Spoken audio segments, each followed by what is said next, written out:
Once you've logged in, your course list appears here, in the lobby.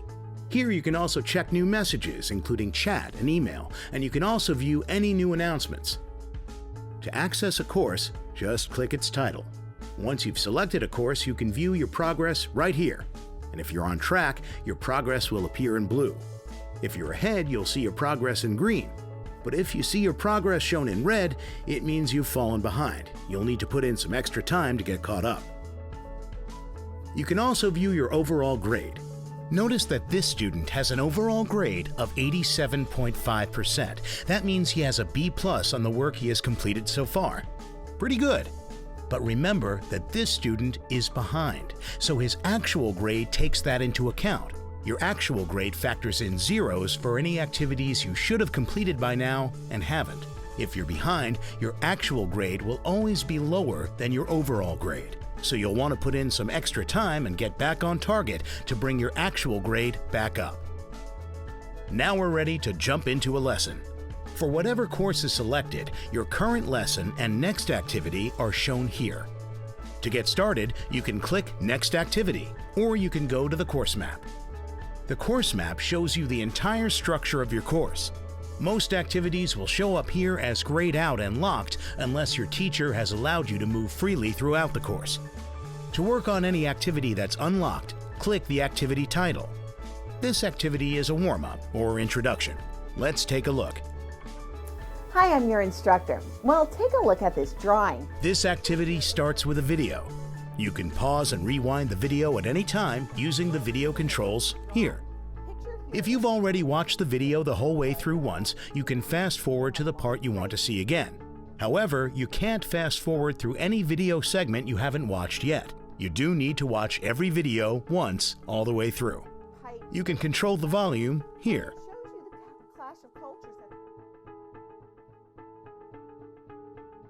And you can turn captions on here. It's important to know that most of the important information you'll be tested on will be taught here in the videos.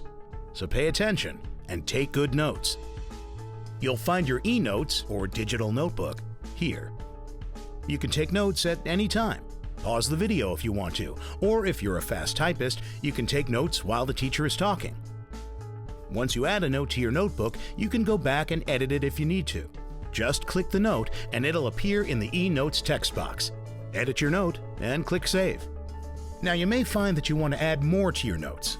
In advanced mode, you can use formatting tools like tables, an equation editor, a symbol palette, and bulleted lists. You can even spell check your notes. We find that students who take notes tend to do better on quizzes and tests.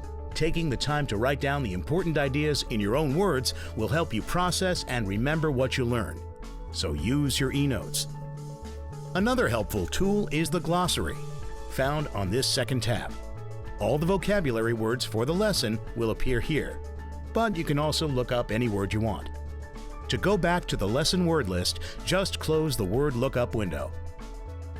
The third tab contains a transcript of the current activity. You can view this transcript in English, or you can translate it into any supported language, as long as you have the translation enabled. Just open the transcript and select your language here.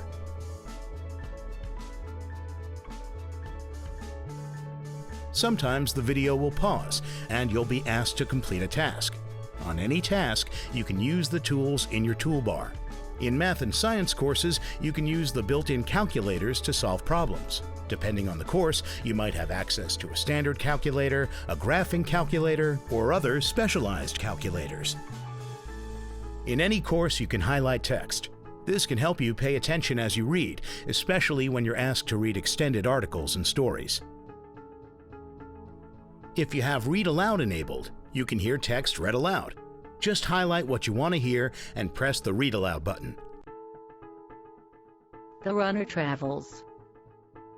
If you have translation enabled, you can change the languages of most on-screen text here. Some of these languages also work with the Read Aloud tool, so try it out. Il grafico mostra la distanza. Now when you want to leave an activity, just click the Home button in the upper left corner of your screen. Don't worry, we'll always save your work. When you come back to the activity, you'll be able to pick up where you left off. Now we're back at the lobby. This is where you can access the tools and resources in your organizer. The organizer contains a number of helpful reports you can explore. A particularly helpful one is the assignment calendar. The assignment calendar will show you everything you need to do each day to stay on track and complete your course on time.